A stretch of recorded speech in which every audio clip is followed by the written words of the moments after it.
Welcome, welcome, welcome. Good morning, good afternoon, good evening, wherever you are in the world. We see people are really from all over. Aurora, New Zealand, Vienna, Prague, Texas. Yeah. Switzerland, I guess.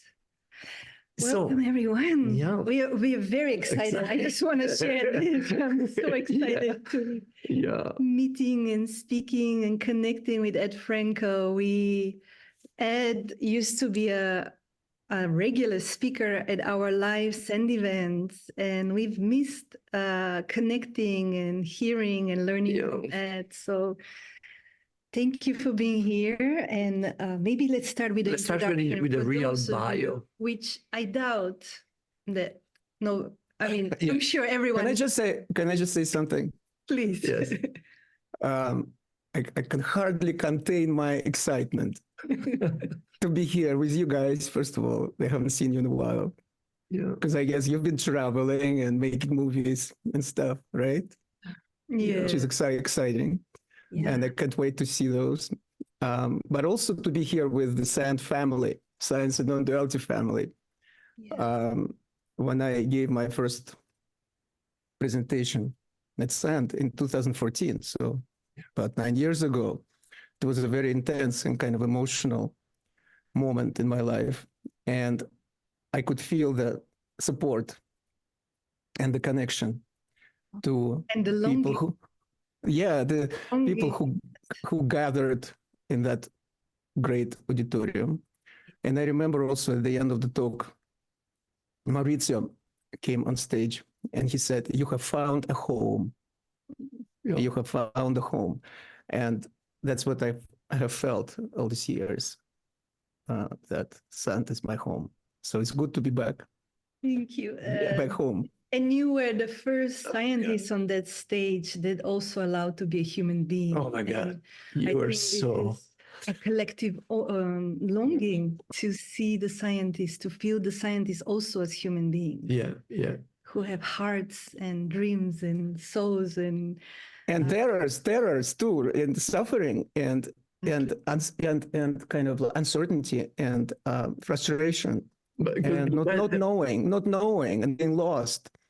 But then as part that nobody knows, that basically you went on stage with all your slides, everything was ready to go, and there was a glitch in the system. The slide didn't show up, and he found himself. That's right. Okay, I have no slides. And all of a sudden you switch it and you became a human being. And you said, "Let me tell you." And it became, whoa, the universe opened. Everybody was like, and you can see it on YouTube, by the way. Yeah, we'll share a link. Lisa, you can find it. Yeah. But let's go a step backward. And let's start with the bio. Edward, we already became linear here, so that's good. I couldn't expect any less. The bio of the person called Edward. Yes. So Edward Frenkel is a professor of mathematics at the University of California, Berkeley, a member of the American Academy of Arts and Science, and the winner of the Weil Prize in Mathematical Physics. He's the author of the international bestseller Love and Math book, which has been published in 19 languages. And most of all, as he said, Edward, you are an awesome friend, one of the rare persons in which we can have amazingly intelligent, deep conversation while we are sipping an amazing glass of wine.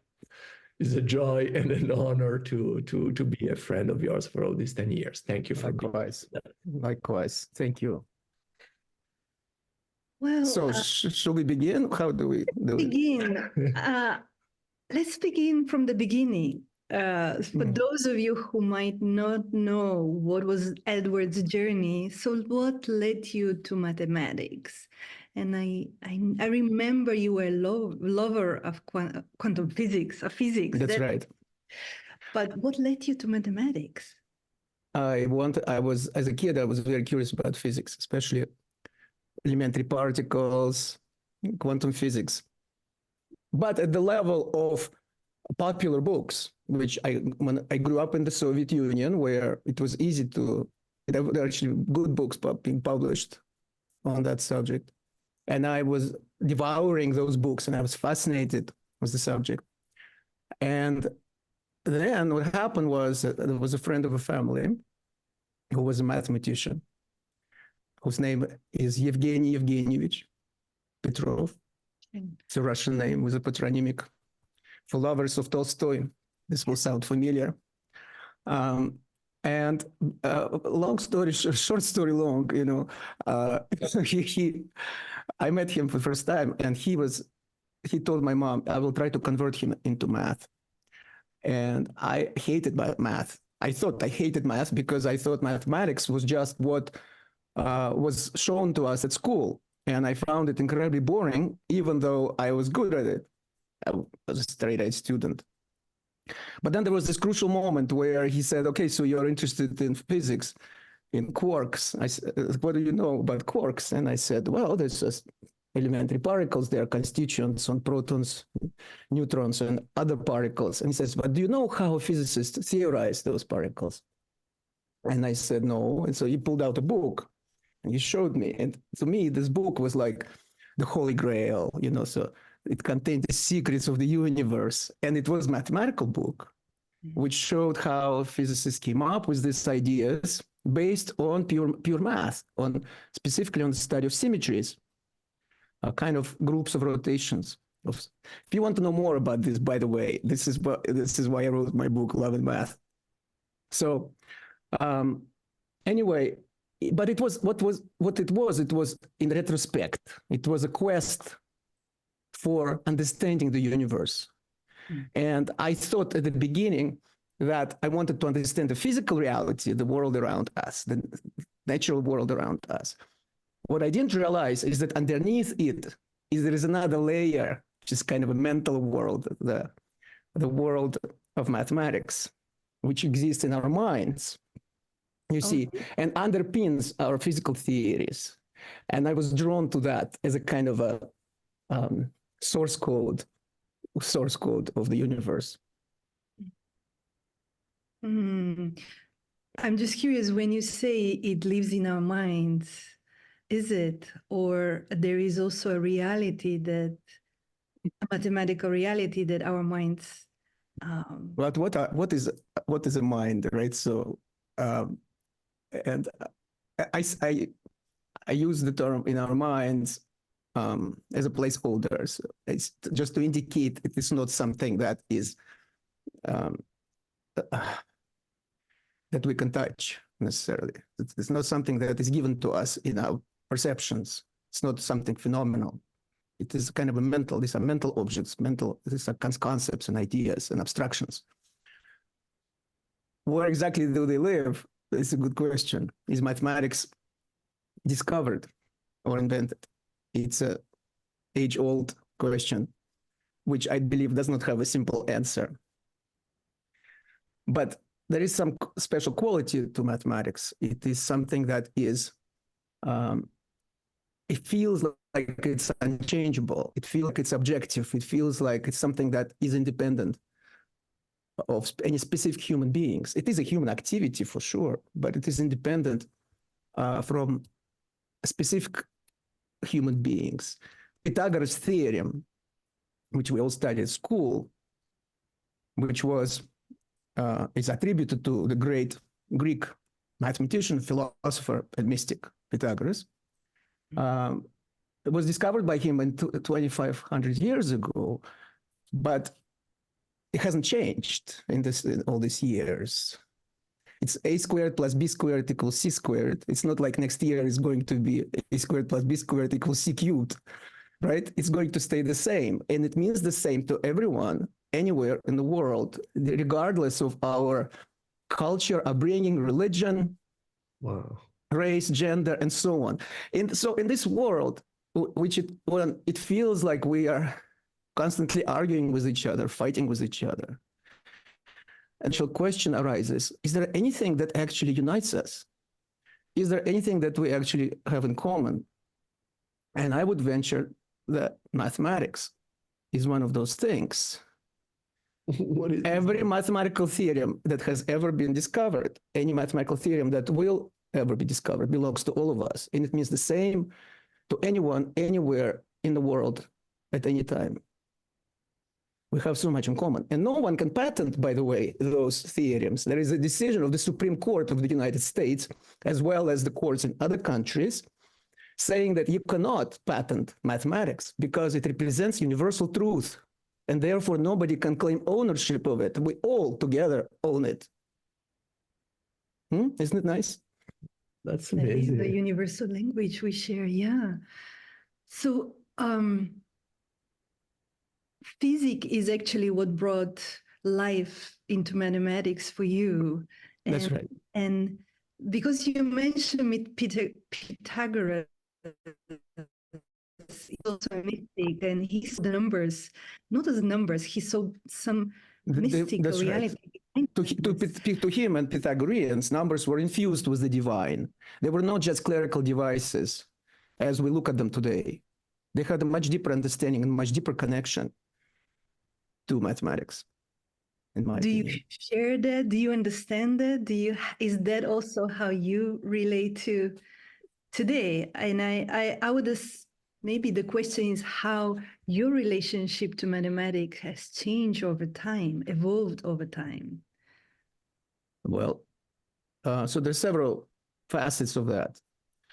As I became more aware of myself, I became more aware of what it is that I'm doing. I became more aware of what has always drawn me to mathematics.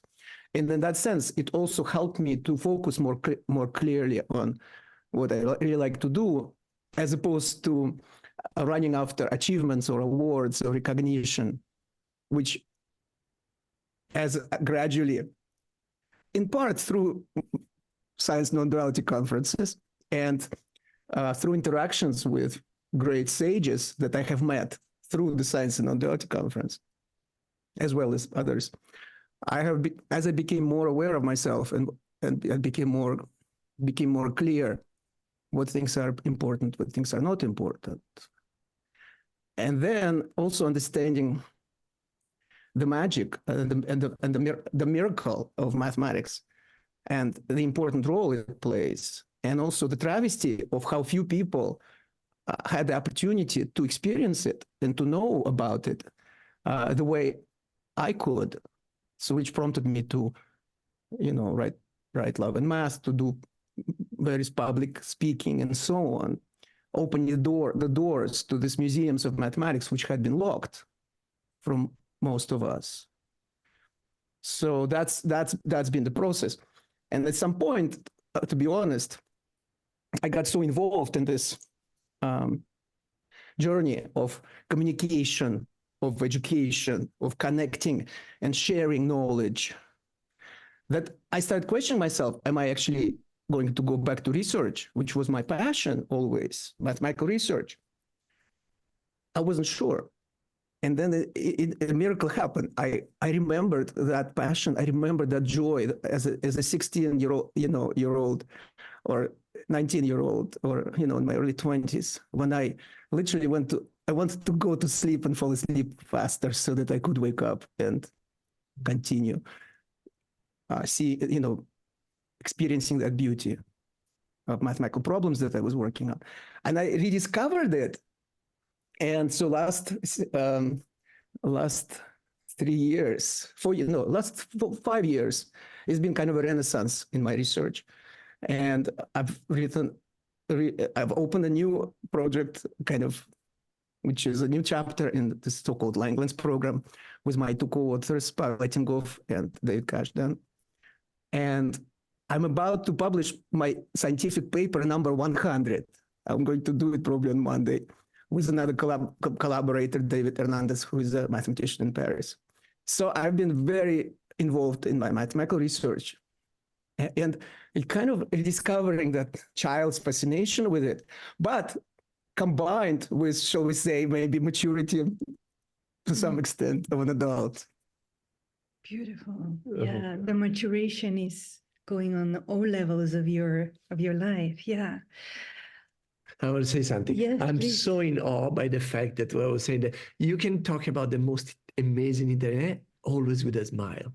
And you can make light of everything. It's so refreshing to me that you can make things so light. And I want to stop here. Please go on. I just have to say that. I mean, how can I not smile seeing you two and all the Sand family here? I'm really excited. Honestly, I can hardly contain myself.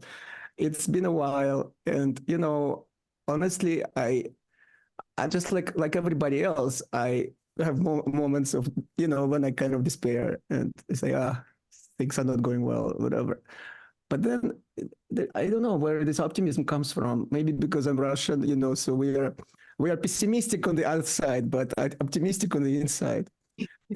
There is the sense of the miracle, how miraculous it is to be alive, how miraculous it is to be able to play, to have a conversation, to meet with friends, And sometimes we forget.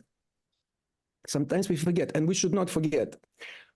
And which brings me actually to what I really wanted to talk about, which is I believe that science can actually play a role in this process of remembering who we are, of recognition of our true nature. Now, it sounds a bit cliche, but bear with me. What I have noticed in the last few years, especially, is that what happens in the popular books about science actually is pushing people in the wrong direction, in the opposite direction. Instead of showing the beauty of nature and our connection to nature, it is pushing people to believe that they are separate from nature, they are separate from each other, that they are just a person and nothing else with name, attribution, a postal address, and an email and a social security number. What happened? Science was supposed to be this, this project of which goes against dogma. In fact, scientific revolution happened because it was a rebellion against dogma of the church, dogma of authoritarian system, right? And so it was the quest to discover something that we all have in common. So therefore, originally the project was to show us that we are all connected. For instance, what I just talked about mathematics. How come all these mathematical truths mean the same thing to everyone? If we were all separate agents, how could it possibly happen that we all share this knowledge, which across time and space, you see? So, but what happens today, unfortunately, is a really, really alarming process, in my opinion. I want to address that head on, directly. What I want to say is that a lot of people don't have a chance to learn science and mathematics the way I did. It's really, I feel like I'm in a privileged position. Because of the really, let's be honest, atrocious state of our science and math education. And so therefore, people who would like to learn about science, they have to rely on the popular books, on lectures and so on, of specific scientists. And they're not always up to the task. Because if you cannot find out on your own, what else are you going to do? So of course, you're going to listen to experts. And unfortunately, these experts are not always, they are themselves, they seem to be caught up in the fallacies of 19th century science. And what they're presenting to us is not really informed by modern science, by the science of the 20th and 21st century. And I would say the most important aspect of modern science and mathematics is the first-person perspective, is that the first-person perspective now is squarely in the middle, in the center, front and center of modern science.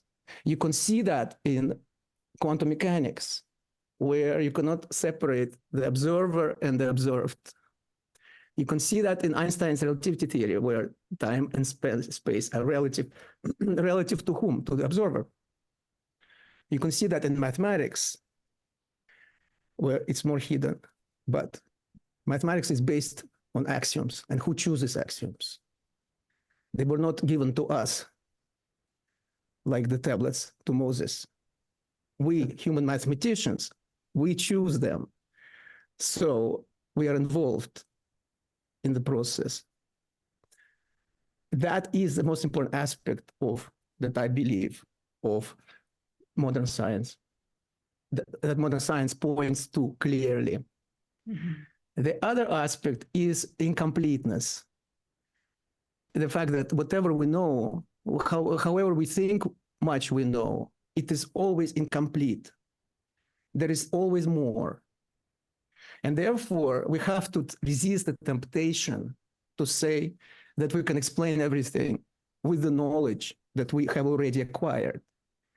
What a silly proposition, if you think about it.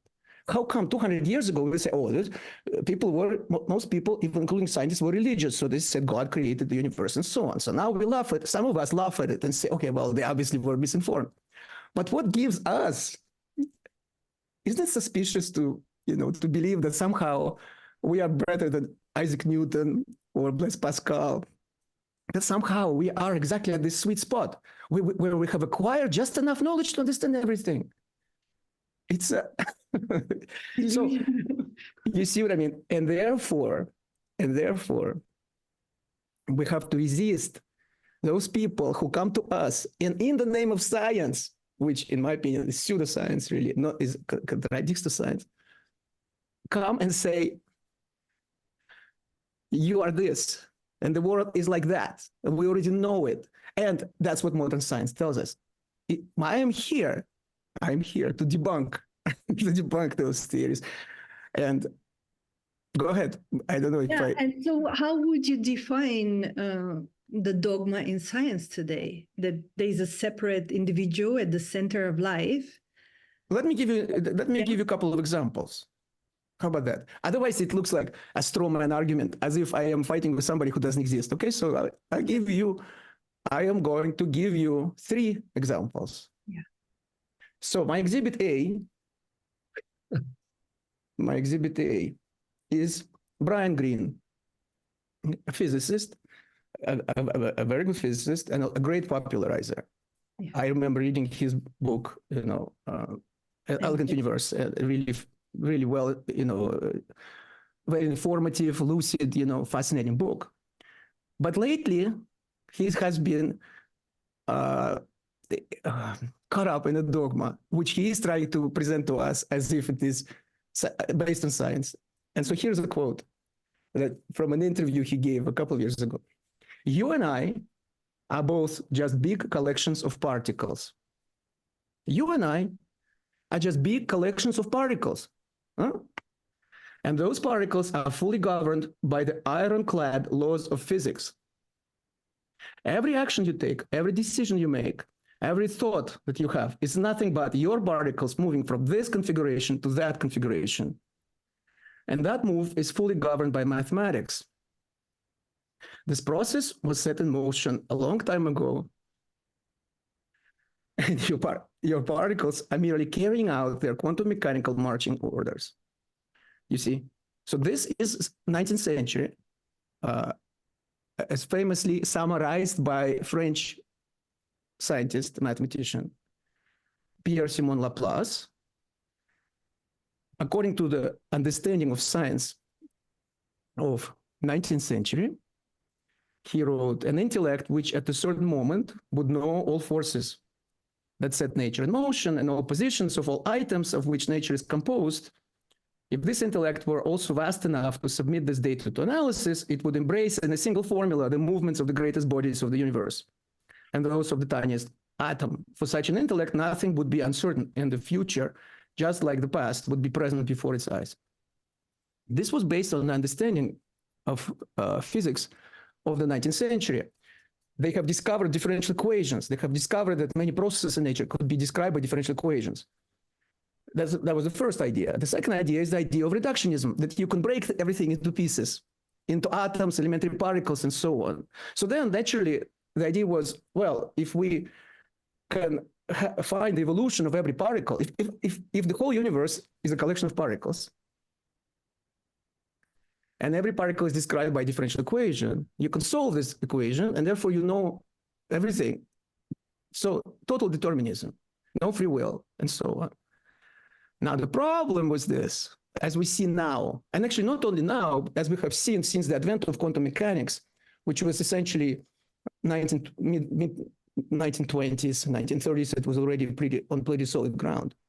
So almost 100 years ago, what we see now is that this program is impossible for the simple reason that you cannot possibly know the initial conditions of those particles, even if it were true that the universe could be described as a collection of particles, but you would not be able to figure out, to calculate the evolution of those particles, because the initial condition has to include not only position, but also the velocity of the particle. In other words, if you know where the car was in this moment, you're not going to know where it will be in 5 seconds, even if you knew that it was going in a straight line with constant speed. You need to know what the speed is and in which direction it's going, right?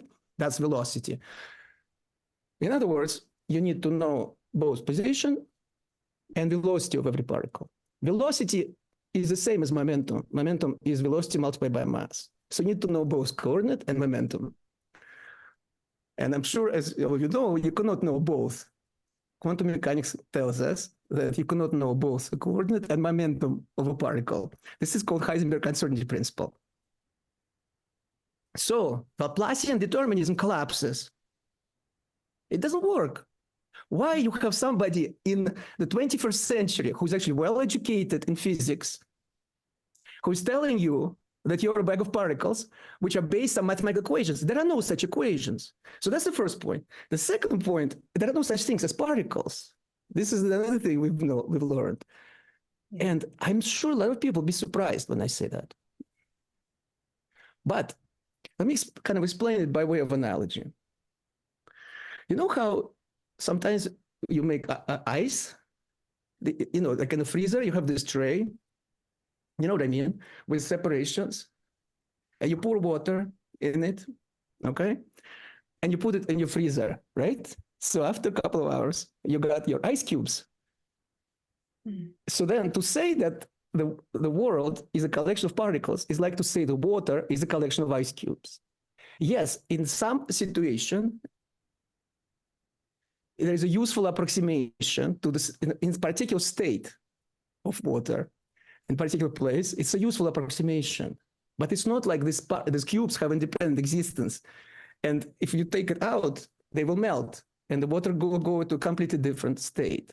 It's exactly like this with particles. Particles is an abstraction. In classical physics, they actually made sense. In quantum mechanics, already we understood that particles to be seen as waves, depending on how we set up experiments. But quantum mechanics is incomplete because it is incompatible with Einstein's relativity theory, special relativity theory. Quantum mechanics is based on Schrödinger equation, for example. The evolution of the system, when it's not disturbed by observation, is described by Schrödinger equation. And Schrödinger equation has the first time derivative and the second spatial derivatives. So time and space are distinguished in the equation, and therefore it is not invariant under Lorentz transformation. It's not invariant under the symmetries of special relativity. So quantum mechanics is incomplete, and what replaces it, that paradigm, gets replaced by what's called quantum field theory. In quantum field theory, particle states are approximate states, which actually, as all physicists agree, make no sense if you don't have a particular specific, if you don't specify a particular specific vacuum state. And in a curved space-time, there isn't an obvious vacuum state. So therefore, the whole thing, this whole idea of particles is a misnomer. It's an approximation. It is useful, just like it's useful to have ice cubes, to talk about them in a particular situation as an approximate state. But it's not like the universe is a collection of particles. They dissipate, they melt, just like ice cubes. You see what I mean? So the whole thing collapses. And yet you have a scientist who is telling people that you're a bag of particles. So this is the first. Now, what do I find especially troubling with this idea is because it suggests that you are confined in your body because you're a collection of particles.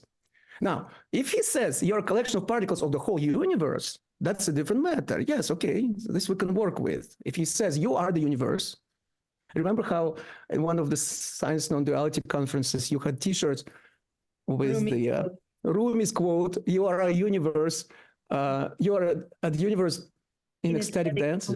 There was a T-shirt. Ecstatic motion. In ecstatic motion. Okay, so if Brian Greene meant that you and I, the same collection of particles, and it is the collection of particles of the whole universe as a figure of speech, that would be close to the truth, I suppose.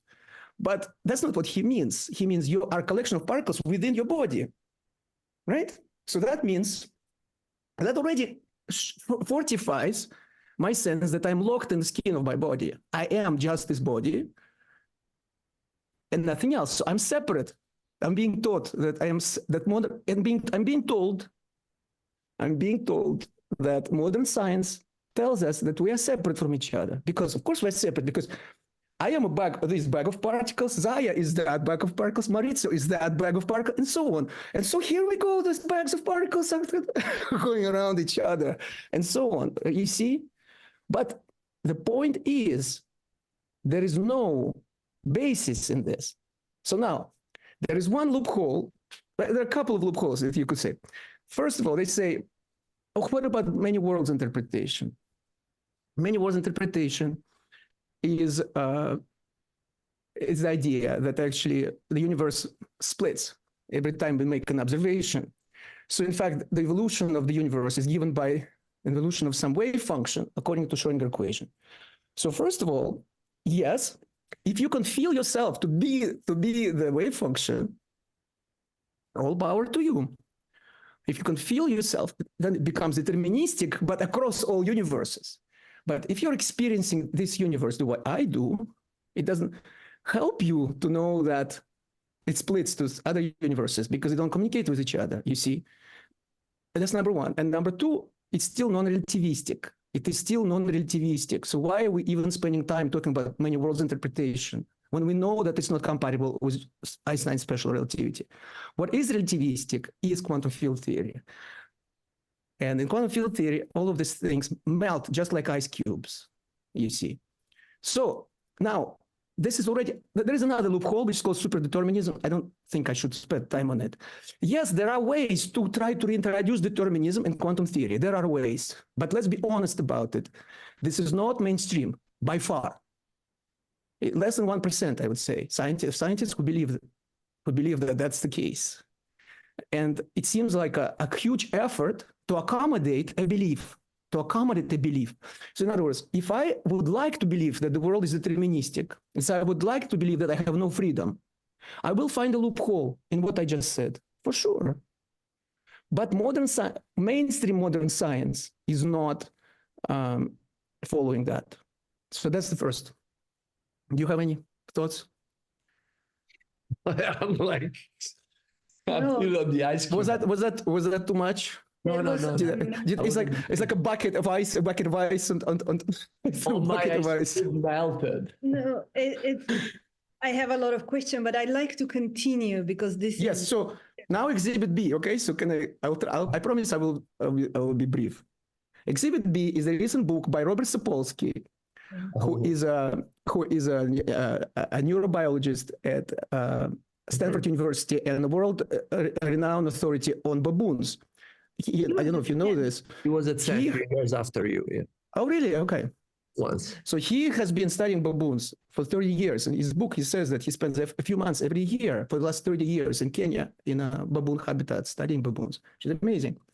So he wrote this book, which is called Determined, in which he claims that everything is deterministic and there's no free will.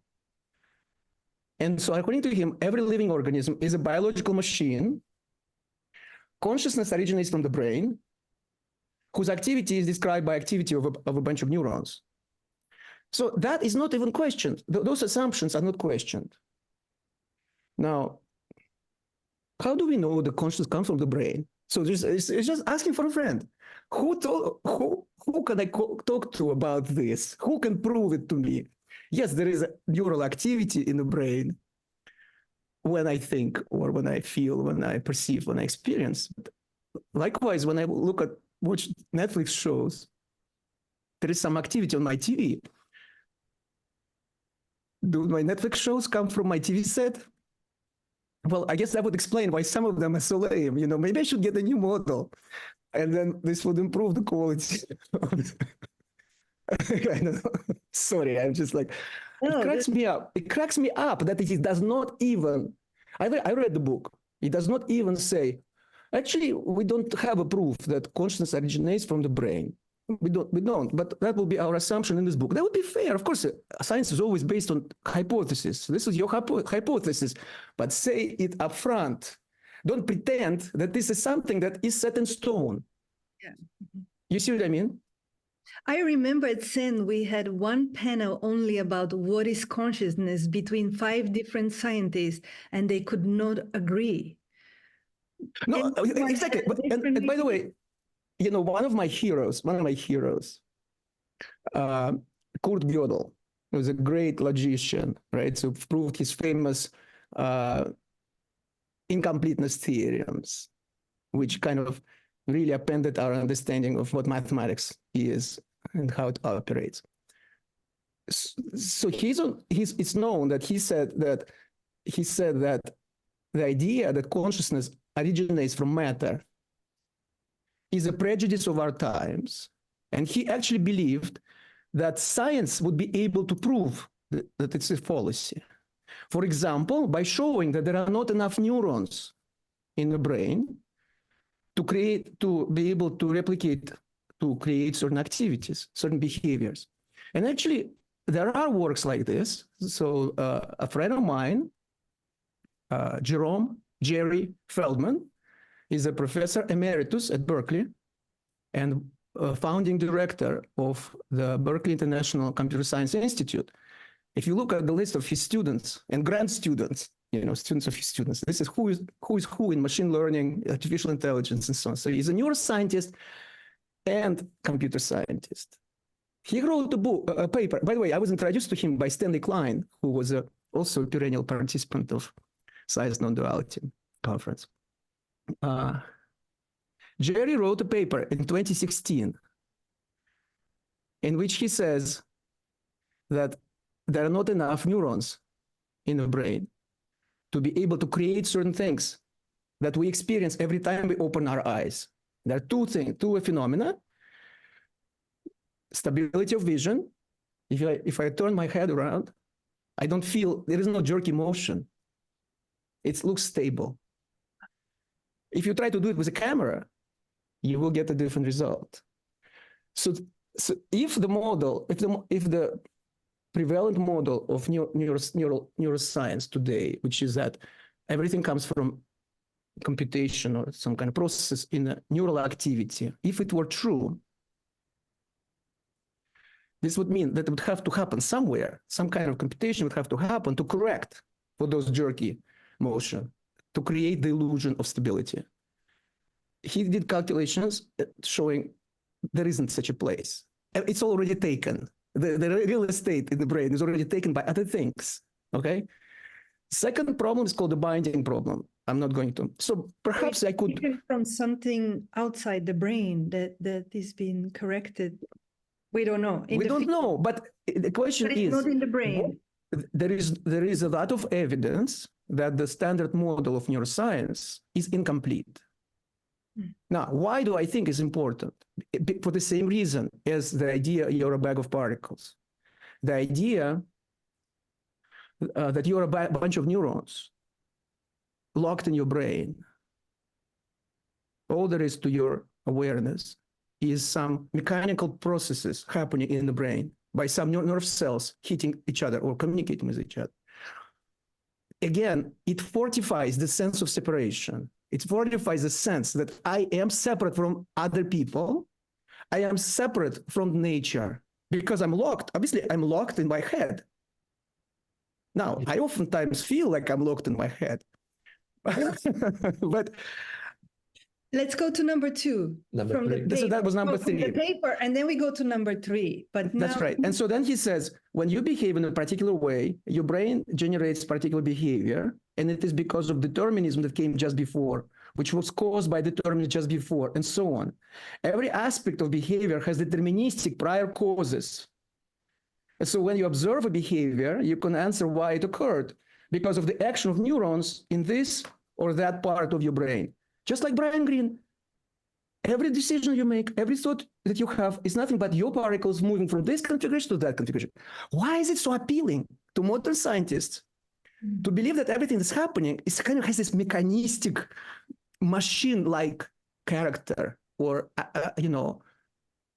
property, quality, that somehow it's happening by itself, by some kind of blind forces that put this in motion. Alan Watts talked about it. He called it a fully automated model of the universe. A bunch of billiard balls called particles, flying around, obeying some blind forces. So where is my agency? So then, of course, he says, if that's correct, of course, then he says, so only meaning only feels real, purpose only feels real. He talks about machineness, that a real experience is a machine-like experience. It's weird. We have weird machines that feel as if feelings are real. And then the journalist in an interview asks him, do we lose love too? He answers, yeah. So, how did we go from science having the motto, science, we will enlighten you, right? How did we go from that to a new slogan, which seems to be science, we will make you feel like zombie, which is what they're trying to do, right? So this feeling of free will is not real because your bag of particles are obeying some equations, or because your consciousness, your awareness is just a mechanical process of some nerve cells in my head. You see? And in both cases, they are based on some assumptions, which in the case of Brian Greene, in the case of determinism, based on the idea of reductionism, of breaking things into so-called particles, and then using some equations describing them, is just completely patently false, according to quantum theory. In the case of Sapolsky, in the case of brain activity, is based on the assumption that consciousness comes from the brain, which is a hypothesis. I'm not saying, I don't think we can falsify it yet, even though there are arguments which show that modern theory is incomplete. And by the way, free will is a very finicky notion, in my opinion. I prefer the word freedom. I prefer the word freedom, because free will, then it becomes whose free will? Exactly. That was my question. And this is where... About that, because that's where, the age-old Advaita Vedanta non-duality. That's right. There is no free will, right? Because there's no free will for a person. For a separate self. That seems to be a reasonable assumption. Because we are not self, right? But we are not. So Francis Lucille, whom I met through SAND, and actually you guys introduced me to him in 2015, and he is my I can say he's my teacher. I've learned so much from him, from his lectures and books, and also from personal interaction. I just talked to him actually a couple of weeks ago. So Francis Lucille was asked this question about free will at SAND 2015, I think. And he said, the bad news is that a person has no free will. The good news is you're not a person. You're much more than that. And so that sense of freedom that I have, that sense of freedom I have right now talking to you, that intuition is real.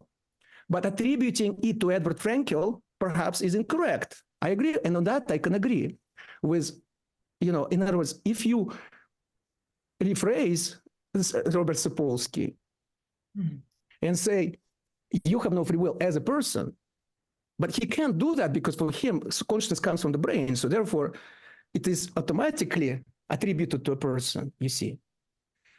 And so and a person, that sense of freedom, how precious is that? What is the reason to abandon it? What is the reason? And he explains why. And it's kind of, endearing, honestly, because he says, if you believe you have no free will, then you believe other people have no free will, then you're more forgiving, you don't blame other people, you don't envy people, and so on. So in other words, he envies people and he blames people, and the only way he can see to stop blaming people is to deny his freedom altogether, you see. And then, which is fine, it's a coping mechanism. I understand, being a human being is hard, okay? So let's agree on that. It can be a very traumatic experience. Yeah. And we all, at times, come up with some narratives to help us survive, quite frankly. I talked about childhood trauma in my first two lectures at SANT 2014, 2015, which was very real for me to rediscover those parts of myself that I kind of chopped off because of some traumatic experiences as a kid. And recognizing that and reconnecting to them. I know how hard it is. I know how painful it is. I know that sometimes the pain is too much, and we choose a narrative as a kind of anesthetic. I understand. And appreciate and love Robert Sapolsky for finding a narrative to help himself be a better human, what he thinks, perhaps. What I don't appreciate is doing it as if it is scientific fact, and to pushing these ideas on other people who did not have a chance to learn the science that he talks about, and therefore are forced to believe him, or at least are encouraged to believe him. Whereas what he is saying is based on assumptions that have not been proved by science. You see, that's what bothers me. And I see a system in this. You're a bag of particles. You are a bunch of neurons.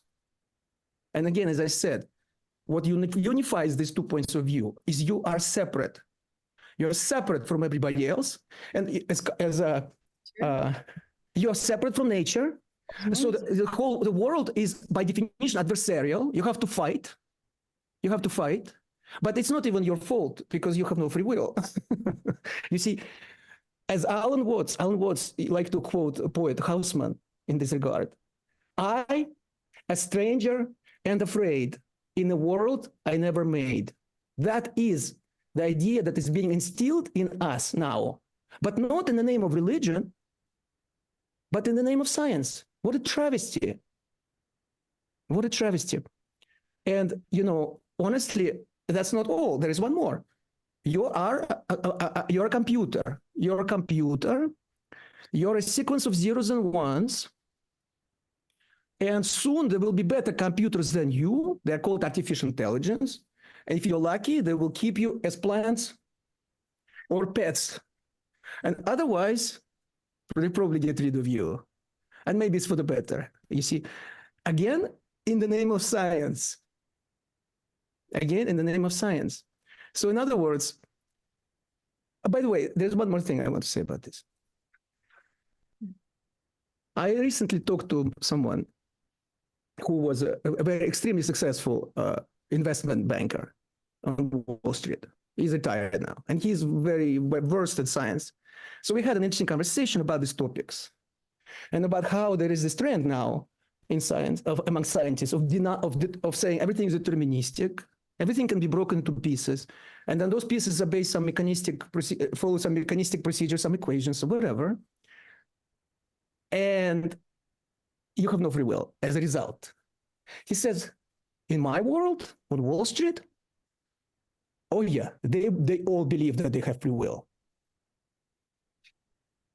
So the question I want to ask, who benefits? Who benefits from this idea that there is no such thing as freedom? Who benefits from the idea that everything is determined by motion of some particles or some bits or some neurons? It's like you're a cognitive machine. Just do your job and don't ask too many questions. That's what it feels like to me. Why are scientists involved in the project of confusing people this way? That's why, I mean, you can see I'm very passionate about it. And I've spoken about it already a bunch of times. And I know science, people look up to science as something that is objective, as something that we can all agree on, that something is beyond ideology or dogma. But look what real human scientists are doing today. Confusing us and themselves in the name of science, in the name of something that is not real. And they turn the blind eye to the arguments that contradict their ideas that they push on us, you see. So this is where we are. Now, I have a bunch of things I want to talk about in regards to, so I have given a brief argument why the idea that your collection of particles contradicts modern science. I have given some indications of how the idea that you're a bunch of neurons, how it could be falsified, right? So in any case, it's based on an assumption. also the idea that free will, as I pointed out, whose free will? Whose free will? Rupert Spira. Let me mention another great sage. So I already mentioned Franz Lucille, who is my teacher, whom I met through Science and Non-Duality. Rupert Spira, I've been watching his lectures, his videos last couple of years. It's really, I enjoy very much. To me, Rupert Spira is like a Rumi for the scientific age. You know, the poetry of his teaching, the passion of his teaching is really something special. So also I want to, since I'm talking about this, Hamid Ali Almas is also a dear friend whom I met, and I've learned so much from him and his books. Also met from Science and Non-Duality, and Nadia Shanti, with whom I actually did an event in 2017. I did one with Franz Lucille as well. But Rupert has a great analogy for this, you know, and he says, it's like, my version is, Thomas Anderson is an actor who lives in Brooklyn, New York, and he leads a pretty ordinary life. And then in the evening, he puts on clothes and makeup. He goes on stage as Hamlet. To be or not to be? Does Hamlet have a free will? No, because Hamlet is the character, is the role Thomas Anderson is playing. Right. So Hamlet is an activity, as Rupert would say, is an activity of Thomas Anderson's mind. The only one who is real has always been, actors sometimes can get so absorbed in the role, they start believing that they're Hamlet, right? Doesn't mean that Hamlet has free will. But Thomas Anderson does. For one thing, he doesn't fall off the stage while playing. He can always stop. He is following some dialogue, but he chose to do it. That was his choice, right? It was his choice to play. That was his creativity, the freedom of expressing himself in this way. So what I find curious is that somebody like Sapolsky doesn't even consider the possibility that you are not confined into your body, that your consciousness is not confined to your brain, that there is something more. When all of modern science points to that, in particular, the first-person perspective, the importance and the essential nature of first-person perspective that I talked about earlier, and also the idea that we are always, our knowledge is incomplete, which brings me to Albert Einstein. Imagination is more important than knowledge, said Einstein. For knowledge is limited, and imagination encircles the entire world. Where are the sages now? How do you go from Albert Einstein, Niels Bohr, Werner Heisenberg, and earlier Blaise Pascal, Newton, Alan Turing, Kurt Gödel, Pythagoras? How do you go from that, depth, and understanding that there is more? And I would even venture to say, we say, oh, they're mystics, but how come all the great scientists who have done anything of value were all somehow great mystics? And I think the standard theory is, because they're kind of loony, because, to do some groundbreaking work, you have to be a little bit crazy. But I have a different hypothesis, because I know that my discoveries in mathematics do not come from thinking. They come when thinking stops. There are other ways of cognition. I don't know where it comes from, but I know it doesn't come from Edward, confined into this body. You see, they are mystics for a reason, because that's how they were able to download those great discoveries. That's my hypothesis. Okay, so maybe I might be wrong, but think about it. Think about it. So, Srinivasa Ramanujan, a great Indian mathematician, he came up with conjectures which nobody could prove. He was then mentored by G.H. Hardy, a great English mathematician in Cambridge. And he was teaching Ramanujan to prove things. Ramanujan did not even have an idea how to prove things. When asked where he received those formulas, which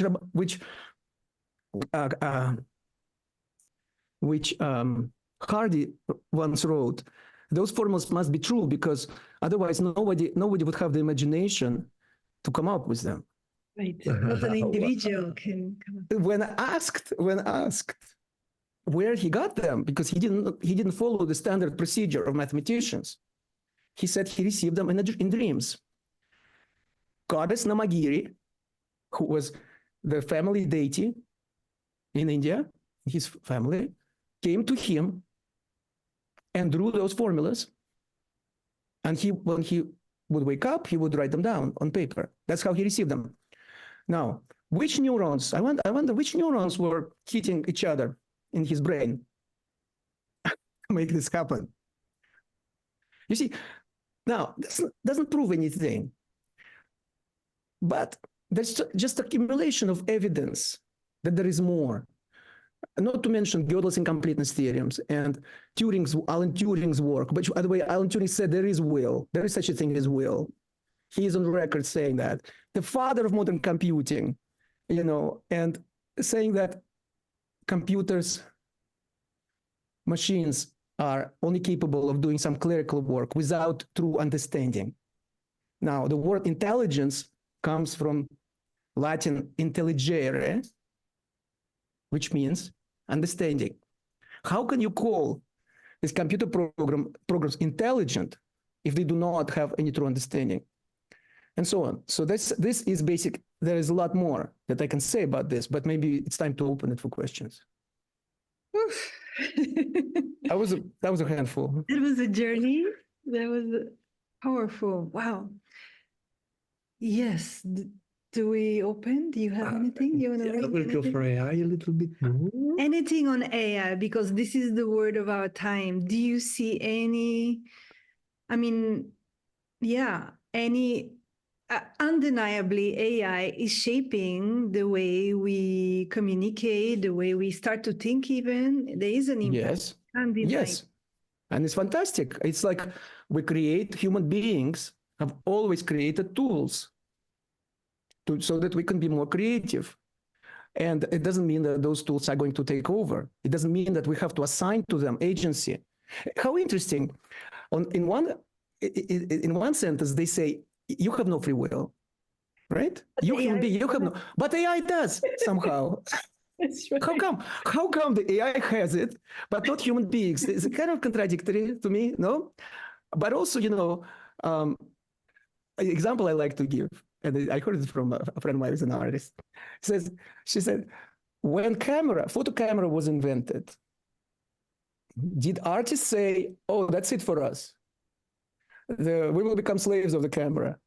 No, they understood that the art was no longer about realistic depiction, right? Because camera could render, a landscape even more clearly than an artist. But they understood, they took it as a challenge.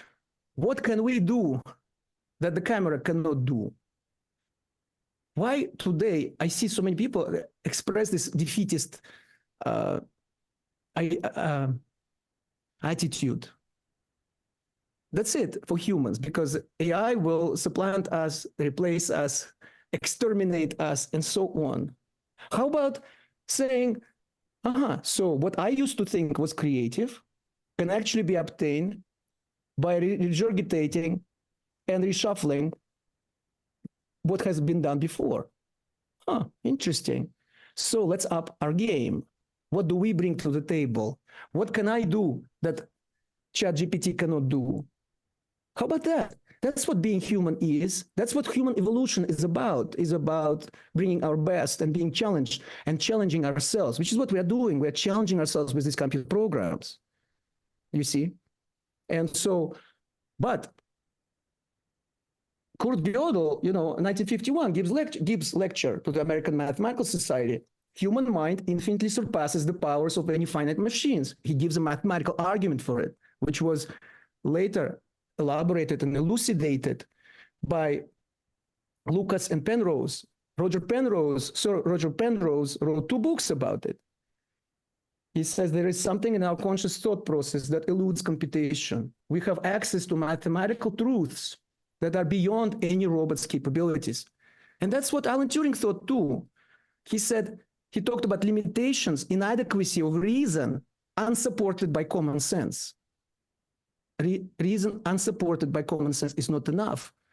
Imagination is more important than knowledge, Albert Einstein. How about we go back to that? Instead of fooling ourselves with these ideas of separation and being a bunch of this or that, either bits or particles or neurons. Those go along with what we are. Yes, of course, but we are not that. We're not only that. Yeah, and it has shaped our world and is not looking good the way. But the problem is people believe that this is a scientific knowledge. They believe that this is what science says. Okay, so my intuition tells me that's not the case, but scientists tell me this. So maybe I'm crazy. I talk to people, by the way, like that. They were very happy when I told them that these ideas have no basis in science, or at least that they are hypotheses and not facts. They were very happy because they said, "Oh, I thought I was crazy." You see, so I'm feeling the questions coming in very intensely. So let's go here and bring some of our friends on screen. You've read here? Yeah, we didn't give instruction on the question. Okay, so you can raise your hand and Oh, I see Kyla over there. Yeah, Kyla. Hi, Kyla. Yeah, I see Peter here. So I want to ask everyone, please keep your questions short. Peter, bring too much theory so we can hear more people, right? Yes. Yeah. And I promise to be brief too. Okay, so we can hear more voices here. Okay, so let's start Angela then. Angela, we're gonna mute. There it is. Okay. Thank you. Can you hear me? Yes. Right.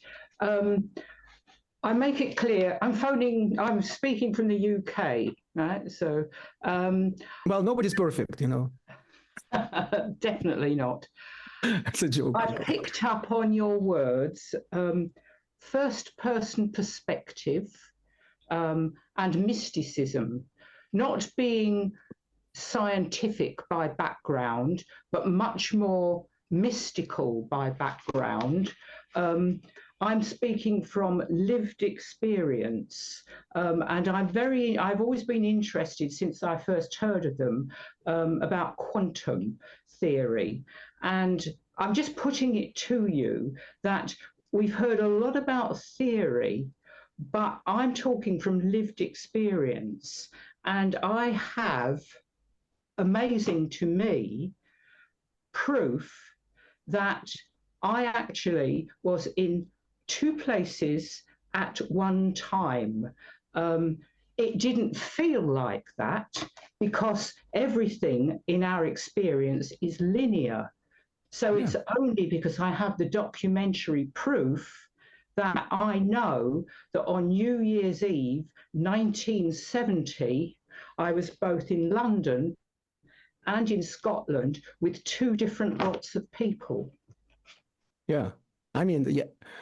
There are plenty of this. Thank you for sharing it. I mean, what comes to mind is Philip K. Dick, you know, the famous author on whose books many famous films were based, like Blade Runner and so on. So I read his memoirs, and he's talking about a period in his life where for a few months he was simultaneously in California in the 1970s and also in Rome 2,000 years earlier, or less, a little bit less, 1900 maybe, one of the early Christians. And this was all triggered by a certain image he had. And he says, it's hard to explain. But that's what I felt. I was in both places, and I was very functional in both places at the same time. So there is plenty of evidence of this nature. Now, what is important to understand here is that people usually, typically, scientists would say, "Well, prove it to me," but you cannot. This is exactly the type of experience which is outside of the purview of a lab. It is a unique experience. It's a like you said, lived experience. So there are such things which are not necessarily subject to serialization. That you cannot repeat this. You may not be able to repeat it, although who knows, maybe in the future we can. And we have to accept, and I think to me, you know, I feel, I'm an optimist. I feel we're entering the age of Aquarius, which is another topic I'm very, you know, excited about. And one of the points that one of the requirements for entry is to understand that there are certain things which are not phenomenal experiences. It's not something that is just objective experience that you can reproduce in a lab, and accept this fact and trust your own living experience. It doesn't mean that you only trust your own. It doesn't mean that you discount objective experiences. No, you just consider both types of experiences, you see, and demanding proof of what you just described, which I think a lot of scientists who would, you know, disagree with us would do, is, and here I want to use another metaphor by Rupert Spira, is like someone who has orange tinted glasses, and they say, "Show me the whiteness of the snow." You can't see the whiteness of the snow with those glasses on, so just take them off and you will see. Likewise, demanding an objective proof of this type of first-person subjective experience is like demanding to see the whiteness of snow without removing your orange-tinted glasses. Stop. Thank you. Thank you. Thank you, Angela. Thank you, Angela. So many questions, so many people. Well, you want to bring actually Peter Russo, who is part of the SAND. Yes. He's the president of the SAND board. So we bow to Hi, Peter. Hi, great to see you. Yes. I don't think being president of SAND gives me any greater right to speak about this. But anyway, I've got so many notes here. I mean, I'm trying to keep it brief, but I'd love to get together with you. Since we're fairly local, I'd love to get together with you for an hour or two. I think there's so much to explain. Sure, I'd love to. First of all, you know, your whole thing about determinism, I totally agree. I mean, I would add to that, you know, random decay at the quantum level, chaos theory, all means it's not predictable. It's not predictable. I think the old idea of a predictability has gone out some time ago. So in a way, we're done with that. We can just say it isn't predictable. However, I mean, there's still the question which you touch on around consciousness, around does the brain, even though it's unpredictable, its current state, does nevertheless the state of the brain determine what appears in consciousness? It's a different sense of determine. And what you're saying about, is it Sapolsky? I never remember how to pronounce his name, and many other people, they assume that consciousness is generated by the brain. And that's right. And they don't even say that it is their assumption. It is so deeply entrenched that they do not feel, it's like the sun rises in the morning. So like this kind of statement for them. Yeah. And this is where I think scientists have to be a little bit more open to other ideas. Right. But you see, I think there's two questions here which get confabulated, put together. One is, does the brain give rise to consciousness as such, which is the ability to have an inner subjective experience? Right. And does activity in the brain determine the activity that appears in consciousness? That's right. So they're two different questions which people confuse. 100%. 100%. And on both counts, I think it's an assumption, it's a hypothesis to say yes to both. You see what I mean? Right. And I think we're non-duality. One of the interpretations of non-duality is that the consciousness, and this is where, you know, some people like David Chalmers and people are going, is that consciousness pre-exists. It is part of the cosmos. And so in that sense... Or at least it's something that we know for sure. So this is another argument, which, by the way, goes back to old Advaita, and which I heard from my teachers that I mentioned, Franz Lucio and Rupert Spira and Almas, H.A. Almas, and others. It's always, they put it this way, is what do you know for sure? You know for sure that you're aware. So, right? So now, Everything else is a hypothesis, is an abstraction. For instance, matter. There's such a thing as matter. There's such a thing as particle. I already spent some time explaining that modern physicists understand very well, and I have a great quote from Ed Witten here to back it up.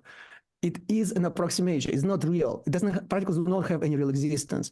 So in other words, something we theorize. So then the question becomes, should I start my investigation of nature, of reality, from what I know for sure, which is my awareness?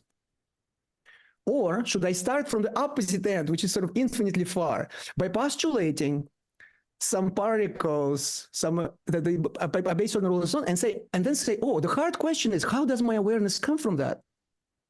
Now, the only reason I can imagine why somebody would do that, and it is such a prevalent thing, right, today, is because you don't want to admit who you are. You simply don't want, which is okay with me. Play the game of being a separate being as much as you want. Pretend that you have no free will. Pretend that you wrote a book that there's no free will, but you had no free will to do it. Yes, absolutely. But stop confusing people. Stop telling people that this is what science tells us. That is simply not the case. Yeah, very much agree with that. Yeah, but this brings on to another way of looking at this. Is the way I look at free will myself.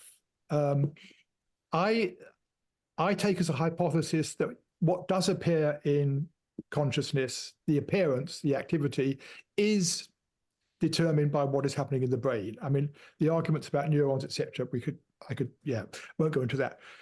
But what happens is, if you take the materialist perspective, which then, in that perspective, you could say there's no free will, but then people who believe in free will look to dismantle the materialist perspective and say, oh, there's something we're not seeing. There's ways that consciousness can influence reality or whatever. We simply don't, there are some things that we don't know. So that is how I would describe it. Yes, there is something we don't know. But that's almost like another aspect of Gödel, that maybe another incompleteness. Maybe the human mind cannot understand itself. For sure. Well, I was just... These things 100%. There are certain things you could say that it's possible that there are certain things we could never understand. For instance, can we understand infinity? Can we actually experience infinity in objective sense? This is one big issue that I have. Mathematicians cannot prove or disprove that infinity is real. We take it as an axiom, you see. Right. So we kind of, as a nice cop-out, you take it as an axiom, and then you just see what you can derive from it, from the existence of infinite sets. And I mean absolute infinity or actual infinity as opposed to potential infinity, which is... I was meaning more in terms of our own experience. Maybe it is... Right, but so can you experience this? People not able to understand the relationship between the brain and consciousness. It may be that the human mind is one of the limits of the human mind we're not understanding. But we are not. So that's right. So then the question is, but if I am... Now, it is not a fact that I am my mind, my body mind, right? I do not... It's not proven. There is no... As Francis Lucille puts it, and I like this, there is no evidence that awareness or consciousness is limited. There is no evidence for it. There's no evidence you could say that it is unlimited either. Okay, fine, but at least not objective evidence, something can be reproduced. But there's no evidence it's limited. So let's start with that. So there is no reason for me to believe that I am confined to this mind, and I cannot have any other experiences that cannot be experienced through the finite mind. There's no reason to believe that. Well, if that's the case, if I am not to my body-mind, then for sure I can have experience which are not accessible to the body-mind. And the previous question was describing such an experience, which obviously contradicts the standard materialistic understanding of how the universe works. And you are in two places at once. We know that particles can do that, entangled particles, but we usually say, oh, but those effects dissipate, there's a decoherence and so on. Yet there is a lot of anecdotal evidence that people experience that. Now, do they experience it as a body-mind? Obviously not, because there are at least two body-minds in this moment, right? So in that sense, infinity perhaps can be experienced, but by consciousness itself, by awareness itself, which is not confined in a particular persona, in a particular character. Some things that can be... Thomas Anderson, the actor, can go to a local bar and have a beer, and Hamlet cannot. He's confined to the stage. We can have a dialogue with Thomas Anderson when he is in drag, so to speak, in Hamlet drag, and say, and we can talk all we want about what the certain things he can do, he cannot do. And then we say, oh, but then it means maybe you cannot experience. But underneath Hamlet is the actor, Thomas Anderson. And Thomas Anderson for sure can leave the stage, for sure can go to local bar and get a beer, but not as Hamlet. Yeah. Let's get a dinner. We need dinner to organize soon. Dinner in Sebastopol, yes. Right. Just to say, my final point where I wanted to get to was, I totally feel that our experience is determined, and I experience free will. I live as if I have free will. Free will is real. That's how I live. It's real for everybody. And we have to accept, for me, it's accepting the two sides coexisting. Well, it's like, thank you for saying that. To me, it's like, I like to talk about freedom.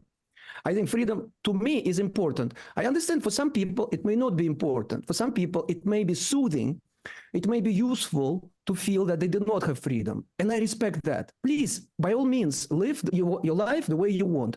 What I disagree with is when someone tries to impose their preference, their ontological, philosophical, metaphysical preference on other people, claiming that it's based on science. It is not. It is not. It is your preference. So enjoy it as much as you want, but do not claim it in the name of science. Yeah. Likewise, unconditional love. Is unconditional love real? Let's not pretend and say that science says love is a chemical reaction. It is not. There is no proof of that. You see what I mean? Yeah.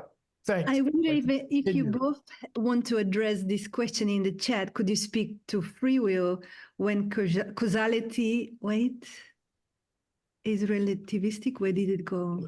No. Hold on. Causality, order events is relative. Causality. Oh, yes. By the way, this is very good. It's a very good point. In all of this discussion of Mr. Sapolsky, Professor Sapolsky, as well as Brian Greene and so on, there is this idea of cause and effect. He says, this neuron acted because something else pushed it. And then just before someone else, so that means linear time. That means time is absolute, which was understanding in science of 19th century. But Einstein's special relativity shows that that is an illusion. There is the notion of simultaneity, for instance, is relative. If you have two observers which move away from each other at a certain speed, they will experience simultaneity differently. Therefore, the whole idea that the sequential thing makes sense, it will make sense for one, but not for another. There is no sequential thing in the universe, for sure. It depends on who the observer is. And that's why we had to, in physics today, we work with quantum field theory and not quantum mechanics, in which you can have pairs of particles and antiparticles coming out of nothing, of vacuum, and annihilating themselves and things like that. You see, so this is a very good point. I'm glad that whoever made this point is a very good point. This is also important thing to remember, that we are so caught up in the idea of causality. This follows that. This is a cause of that. This is a cause of that. But from whose perspective? From somebody else's perspective, that's not going. Those events will not be in the same. They will. One will be not precede the other. And just to continue, thank you, Peter. Thank you for your question. I think we can, just to continue on that notion, there is a question from Yoshin saying, is there a topic field in mathematics that explains the emergence of what looks like causality? I'm going to shorten the question a little bit, unless you want me to read the full. Does it make sense? Well, causality, in mathematics, we have no causality because mathematics lives in eternity, kind of, you know. So, what is that bubble? Yeah. There is a bubble. Somebody is giving me thumbs up, which AI, by the way, I love it. Just for I love AI, you know, and I want to express my gratitude to our AI overlords for letting us speak and stuff, you know. So AI is an incredibly useful tool. It is the fact that we have it in the year 2023 and doing this amazing stuff is a testimony of the amazing creativity of human beings, of human spirit, of human intelligence. And let's celebrate it. Let's stop talking about doom and gloom that will come to us and that they will take over. Okay, let's use it as a tool and use it as a challenge and motivation to do more and greater things. Beautiful. Okay, Raju, do you mind turning your video on? There you are. Yes, thank you so much, Zara, and thank you, Mauricio. Hi. The wonderful conversation, Edward. Thank you. You may have heard that they've done research on looking at consciousness inside the cells or inside. Can you talk a little bit about that? And also, I met this one woman, Shakuntala Devi. She took a 201 digit number and found the 23rd square root faster than the computer. Can you talk a little bit about that? Where does that kind of ability come from? Thank you. So to the first point, I'm not familiar with the consciousness from cells. I'm not an expert on biology, so I better not talk about this. But the other question, if I understand, is about the phenomenon. Sometimes people refer to this as savants, that there are people who have ability to do very complicated mathematical computations without using any tools. I've met one a person like that. He was on David Letterman's show and so on. But I met him in Paris one day, and a very nice guy. So yes, by the way, that is another. But Robert Sapolsky would say, I suppose, it doesn't necessarily disprove his position. He say, well, the configuration of the neurons in the brain of this person is different, which enables him or her to do this kind of things. But I think this brings out another point, which is that our brain is not static; it's developing, and also I think it's well known that we're not really using it to the full capacity. Maybe not 10%, as some people say, but definitely not to the full capacity. And I rewatched the film Lucy by Luc Besson lately. I don't know if you guys have seen it, but I highly recommend it. It's kind of a nice metaphor for the sense that there is more. Why do I have to limit myself? So this is how I look at it. In mathematics, it's a very concrete situation. You have people who accept the axiom of infinity, and those who do not. Those are called finitists. There's probably less than 1% of living mathematicians today who are finitists. And they just do not want to accept infinity, and they just work with that.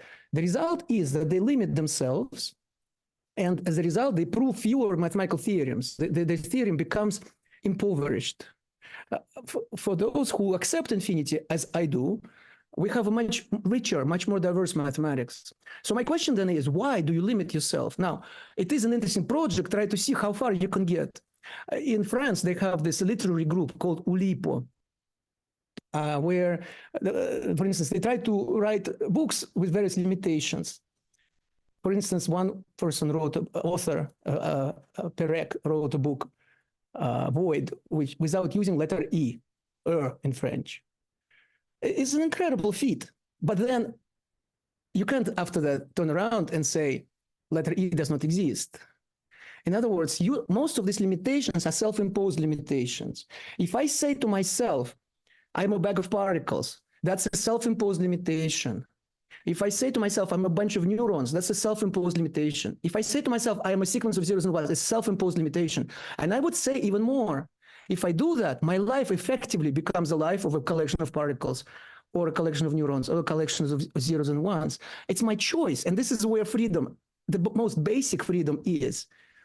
Do I want to believe in those self-imposed limitations or not? Because it's important. Because if I believe it, it doesn't matter what is real. To me, it will be real because it's called cognitive bias. I will pick out things which confirm my belief, which confirm that narrative, and I will turn a blind eye and discard those things which do not support it. So my life effectively becomes a life of a computer or of a bag of particles or a collection of neurons. My question is why? Why do you want to limit yourself?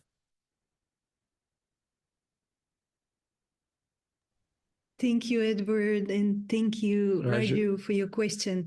So we have 3 more minutes, unless we go a little bit. I'm happy to go over. You know me. You're on a roll. When I teach, sometimes I go over time. Beautiful.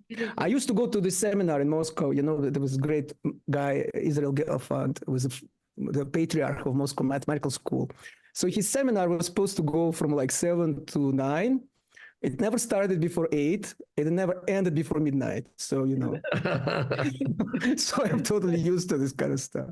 It's overrated, the linear time. First of all, time is an illusion, right? So. Yeah. Let's bring Tatiana Ginsberg.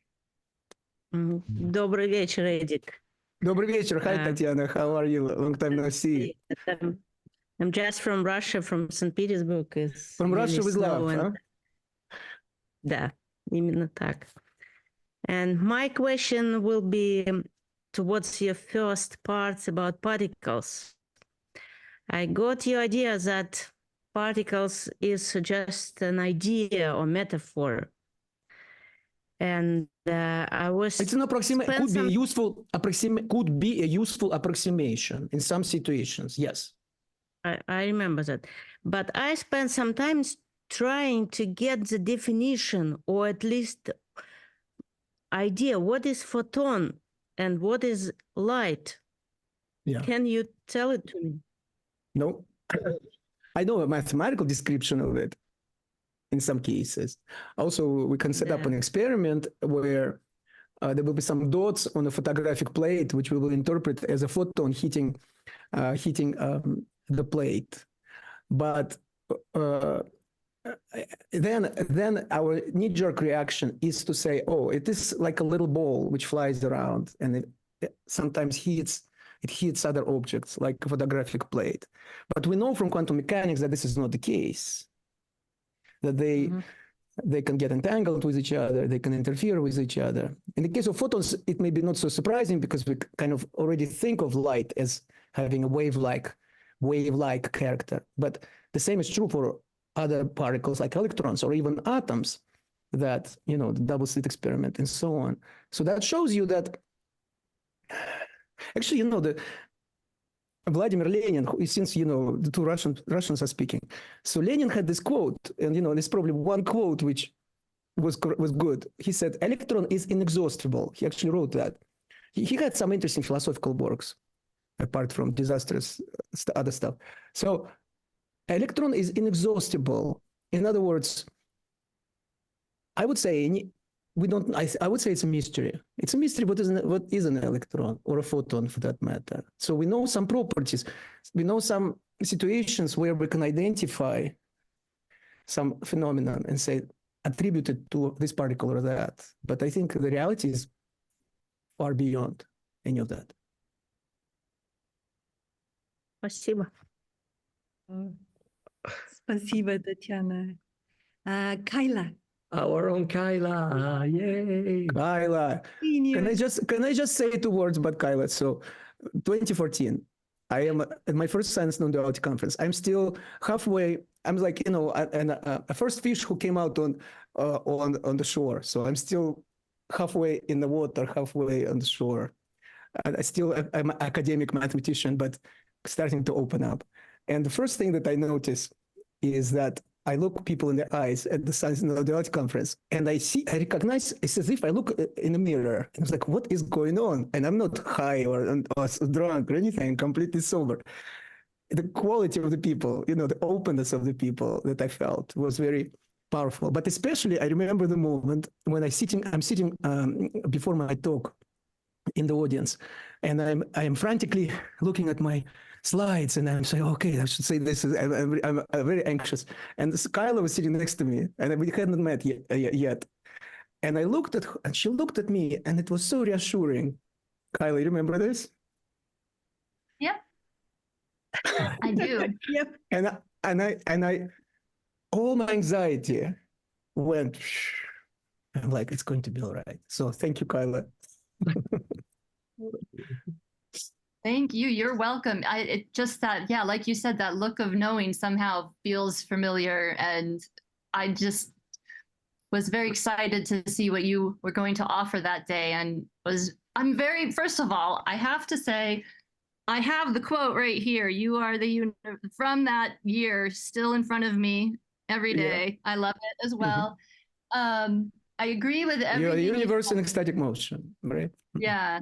Yeah, I agree with pretty much everything you said. I want to offer one alternative perspective and ask one question. My alternative perspective is short. I just want to say that I hear you about, making the case for free will, but I also have noticed a lot of the work that's being done around psychology and showing that we are not our rational minds. Our rational minds aren't making these decisions. A lot of our unconscious mind, our cellular level. And so I think part of the work of breaking down this idea that we have free will is breaking down the grip that the rational mind has on us. And so if that grip of the rational mind gets lessened because we can tell people, look, your rational mind isn't making these decisions, then I think that's one reason why breaking down that idea that we have free will is okay. Does that make sense? Absolutely. In other words, there are different ways of cognition. So there's what we call rational mind. It's not the only way of approaching the world and ourselves. Because the Wall Street guys, believe that the rational mind is making those decisions. Not but necessarily. Not necessarily. Do they realize it's emotional and unconscious? Okay. Not necessarily. Have you seen the movie The Wolf of Wall Street? They would intentionally get drunk or high and then make trading decisions, which is precisely to turn off the rational side. I think that happens all the time. They're getting there. Oh yeah, no, they're totally clued in. They're clued in. So this is the thing. Okay. This is the thing. I believe that most people who are, let's just say powers that be, kind of like generalized sense, people who have power in this world, they are not sold on this ideas that you're a bag of particles or you're a bunch of neurons, you see? So we have to up our game. If we don't want to be manipulated, if we don't want to be cogs in the machine, unless we want to be cogs in the machine, which is fine. Everybody has the right to be a cog in the machine or to feel that they are. Nobody is, in my opinion, but if you want to feel that, fine. Just don't pretend that's what science tells you. Right. No, I totally support. Oh, yeah. I love that. Not pushing our ideas onto other people's or our beliefs on other people, or also claiming that push ideas. Also, by the way, push your ideas on me all you want. Just don't tell me that that's what science says. Don't claim that it's science. Got it. Yeah. Okay. So to my question, yeah. Go ahead. Go ahead. No. Okay. So real quick, it's about AI. So, and thank you, Maurizio and Zaya, for this time. I really appreciate it. So about AI, so I believe that, yes, there is this layer where consciousness is the underlying foundation of reality, and everything, maybe the supremacy of consciousness before matter. And in a sense, I think consciousness is expressing itself through us, through ourselves, through our bodies. And, this universal consciousness is just, we are an extension of it. And I feel like maybe AI is just another extension of that same universal consciousness through us. And I wanted to see what you thought about that. Well, my hammer is an extension of my universal consciousness because I built it, right? So it doesn't mean it has its own agency, you see. So there is no. Yeah, I'm not saying it has agency. There is no evidence that these computer programs can think. There is no evidence that they can comprehend, understand. There's no evidence that they can suffer. There's no evidence they can have a pain. I've heard it from, I think it was Yuval Harari made this very good point. But can it suffer? Can it feel pain? That's more important than can it do a mathematical calculation. Yes, a hammer can get the job done in terms of hitting the nail on its head better than my hand. Doesn't mean that I have to worship it. You see what I mean? Doesn't mean that I have to assign to it agency. And it is especially ironic that people who tend to do that, they also then in the next breath, they will tell you that they themselves do not think that they have will or agency. You see how interesting. So in that sense, yes, to me, it's one of the things that we create, just like we create musical instruments or cathedrals or other tools. And just because it is capable of certain operations that we have traditionally assigned to humans, as only humans could do that. For instance, the correlating gazillions of terabytes of text and producing some seemingly coherent sentences, we used to think that only human being can do that. And suddenly there is a computer program which can do it. But for instance, translations have been around, automatic translations, for a very long time and so on. And it really comes from what's called BERT, the Google product BERT for translations. These transformers, this idea comes from translations, really. So in other words, there is a long history. My dear friend, Jaron Lanier, who is a computer science virtual reality pioneer, had an article in New Yorker, and the title sums it up well. There is no AI. It's a fallacy. It's an idea. It's like a little game that we play. So yes, it's created by us, and us means, you could say, universal consciousness. So, but it doesn't mean that it can think. You can also, by the way, Rupert Spira also said, not only computers cannot think, a person cannot think either. In other words, if we stand on the Advaita position of non-duality, we also have to admit that a person cannot think. A person is an activity, as Rupert says. It's an activity in consciousness, in awareness. This microphone cannot think, it cannot speak. You see what I mean? So likewise, the person cannot speak, but doesn't mean that speaking is not real, doesn't mean that thinking is not real, doesn't mean that the feeling of freedom and the capacity to freedom is not real. It's just you have to assign it then to the universal consciousness and not to a specific person, right? And likewise with AI. So then it is consistent. It's a consistent position. I'm not saying that I don't have a proof for it. I like it from my general ontological, philosophical, metaphysical, grounds. I cannot prove it, but it is a consistent position. So thank you for your time, and I'm really glad you regained your passion for the mathematics. Thank you. Thank you, Kyla. Thank you, Kyla. See you soon. Time is flying. One more question for Suze Matthews will be the last question because we have to close. Okay. Suze. Hello, can you hear me? Yes. Hold on. Okay. My video might not work. Might not work, but I'll try. I just have a question. Let's stay 1 second to spotlight you. Okay, let's just keep going. Okay, I just have a question in regard to working with young people. I myself, I came to mathematics just inspired after a bad experience, growing up kind of thing. I'm a writer, I'm a poet, I teach creative writing and literature, but I'm pursuing research work currently, applying narrative structure combined with mathematics as part of generative AI models and teaching concepts of understanding story. Part of that is about understanding human emotion and being able to respond to that emotion.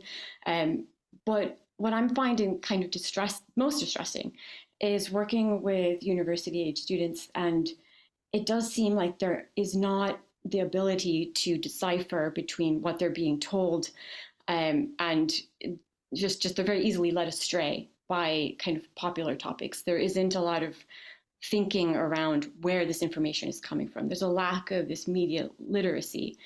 And I feel like there's something that needs to fundamentally change in how we're teaching at this kind of stage in life, where you are kind of starting to form those opinions about yourself, your life, what you're going to be doing moving forward.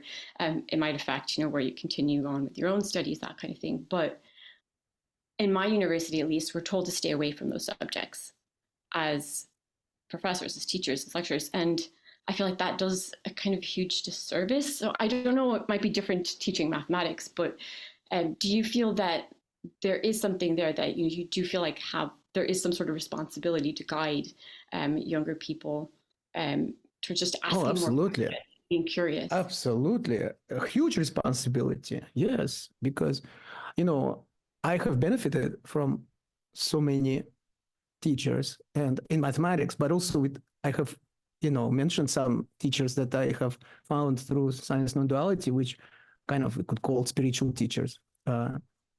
it takes a village, in my opinion. It's not one person, but we are so affected by our teachers. And, in my book, I sometimes say my book, Love and Math, is really a love letter to my teachers. And there's about a dozen that I explicitly mentioned there as my teachers.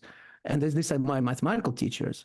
So they are now being a teacher myself. I totally understand that responsibility. And I think we have to up our game, so that we are careful what kind of things. My general view is a good story or a good teaching is one which does not limit, which is not dogmatic, which is not claiming that it is like that and set in stone, and that discourages critical thinking. A good story or a good teaching is one where the one learning it feels that they have agency, feels that it's a living theory. It is not dead. It's not something that is being decided by somebody, by some authority, but where they themselves feel that they have authority. And I feel that aspect of teaching is not often, it's not, unfortunately, not always represented. I don't know if you would agree with that, but to me, that's an essential part of the process. It does feel that way. I mean, like myself, it's very personal. I remember being told this in a geometry class, that the parallel lines do not intersect. I was like, but we just had a class on art that was talking about the vanishing point. That's I was right. talking about symmetry, and I was like, oh, there's musical symmetry, and basically being dismissed and just kind of, right. So I turned away from mathematics, and I went more of this like literary route. So they'd be very surprised, I think, some people to kind of learn that, oh, now I'm combining things like fractal analysis and literature. But I feel, going into a classroom where you're being told by the department to avoid certain topics of conversation, to kind of keep things, I never shut down a student. Like I never dismiss. My approach has been to kind of be like, okay, we might not agree with what they're saying, but let's maybe ask them why they came to think that way. But I just feel like it's not just the teachers. We might be trying really hard, to be fair, to kind of have, everybody's experience is meaningful, and not to just dismiss people because that shuts them and turns them away from learning, and also just destroys your self-confidence in a lot of ways too. If you keep being told the same things, you're just shut down all the time. Right. How do we work against that, like as an educator, or just in research in general, where people kind of have that sort of dogmatic approach, or there is a lot there where they're trying to avoid maybe I'm not really sure what they're trying to avoid, honestly. But it just seems like they're trying to avoid problems, things that might become I feel like it's something that I totally hear you and I agree with you. I feel that there is no formula for it. Here we are in the realm of the heart, so to speak, not in the realm of rational mind, in the realm of imagination and intuition, rather than the realm of something that can be formalized. And so that's where a great teacher is not going to just stand in front of the classroom and read from the notes. You see what I mean? So they improvise. And what does it mean, improvise? That there's moments I experience when suddenly everything goes so quiet. And that's how I know that that's where we become one. I mean, it sounds cliche, but in a classroom, it is especially tangible when I teach a large class at Berkeley. And sometimes I teach, 400, 500 students. And so sometimes I feel there is always like a little hum and buzz in the auditorium. But there are these moments when suddenly I have everybody's attention and the room goes so quiet. It almost goes to negative quiet, negative noise. And we all share this moment of silence. And that's where real understanding is. That's where real connection is, in my opinion. That's where love is, ultimately. What a beautiful place to complete this conversation. I mean, what else to say? When mathematicians say there is no formula and there is silence. There's no, I'm on record saying there is no formula for love, so call me renegade mathematician, so. It has been such a pleasure to reconnect and to for me too. Your wisdom and all your insights, deep insights. There's a lot here I personally need to digest, and probably we will listen this conversation for a while. And we will be sharing the recording, and probably uploading it on YouTube. So please share it with your friends as well. Yeah. Do you want to talk about what you're doing next? Yeah, The podcast? about the podcast. Is there something you want to share? Yes, I'm starting to think. I feel like I've done a couple of podcast interviews lately, and I feel like it becomes very long. There's so many things I want to share. So I'm thinking of starting my own, perhaps early next year. But stay tuned. All the information I post on my social media, Twitter, And what's the name? Facebook. It's a secret. It's a secret, maybe. It's a secret for now, but you will know. So your website, people will find you for my website, edwardfrenkel.com, and all the information will be posted there. Also, if anyone did not have a chance to ask a question, which I apologize, I suppose we've gone over time. Please feel free to send me a message through my website. It's very easy to do, and I promise I will respond quickly. So beautiful. Thank you. Thank you. Thank you so much. Well, thank you. We meet again. Great to be here. Oh, one more thing I want to say.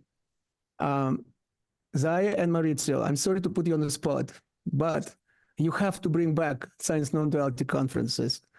I think I speak not only for myself, but for all members of the SAND family when I say that we miss it. We miss the opportunity to be together, to hang out, to enjoy life, and to learn from each other. There is no substitute for it. I have not found a substitute. And so please bring it back. If not next year, then in 2025. Year after. Yes. Yeah. It will happen. Has to happen. Maybe slightly different form, in a different form. The formula will be different. Formula will be different. Okay. But a lot of things will be different, but that consciousness is the same. Yeah. It's a different formula, the same consciousness. Thank you so much. Thank you, everyone. Thank you, guys. Sorry for not addressing all the questions, but please contact. Yeah.